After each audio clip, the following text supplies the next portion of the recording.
الحمد لله رب العالمين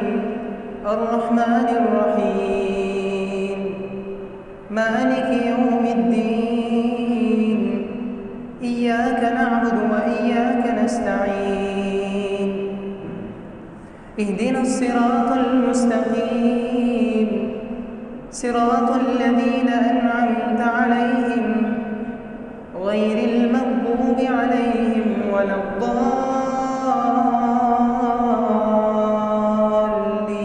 الضالين آمين.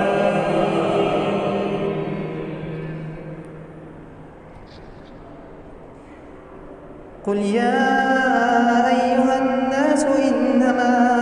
أنا لكم نذير مبين فالذين آمنوا وعملوا الصالحات لهم مغفرة ورزق كريم